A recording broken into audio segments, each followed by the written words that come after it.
On April 14, the United States, France and the UK fired over 100 missiles at multiple targets in Syria in response to the alleged use of chemical weapons by government forces in the city of Douma in Eastern Ghouta.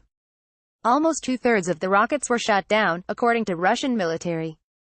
According to Viktor Murakhovsky, member of the Advisory Council of the Russian Military-Industrial Commission, two cruise missiles that had failed to detonate during the U.S.-led strike on Syria and were reportedly handed over to Russia by the Syrian military may come in handy for Russian specialists. These findings may be very useful for our country. Russian experts do not copy Western arms patterns, since we have our own development strategy, but it will be interesting for them to get acquainted with the latest Western developments in this field. Some missiles, used to strike Syria, were not news, while others were exploited for the first time, Murakhovsky told Sputnik. Read more. X-Dose official warns of another possible false flag provocation blaming Syria. The missiles found by the Syrian forces were reportedly transferred to Russia on April 18, and, as Murakhovsky explained, they will be of special interest because the rockets were quite new. It would be interesting to look at the American missile, JASSMR, that the U.S. used in the battlefield for the first time.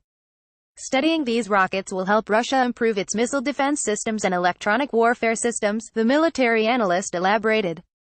Nearly a week ago, a trilateral alliance, comprised of the United States, France and the United Kingdom, delivered a massive missile strike on numerous Syrian targets as retaliation for an alleged chemical weapons attack perpetrated by the Damascus government in the city of Douma, which supposedly took place on April 7. Read more. West realizes no military solution possible in Syria judging by Libya, Brussels. According to the Russian Ministry of Defense, a total of 71 rockets out of the 103 cruise and air-to-surface missiles were shot down by Syrian air defenses. The airstrikes came on the same day that the Organization for the Prohibition of Chemical Weapons was set to launch a fact-finding mission and inspect the site. The West's decision to hit Syria with over 100 of missiles was triggered by reports, covered in several media outlets, citing militants in Douma claiming the Syrian government forces had dropped a chlorine bomb on civilians, information that was substantiated by the White Helmet's provided footage showing the aftermath of the alleged use of chemical weapons.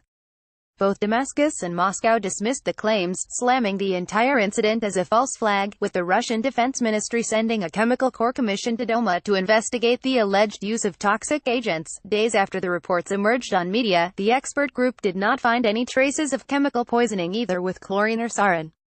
The views expressed in this article are solely those of the speaker and do not necessarily reflect the official position of Sputnik.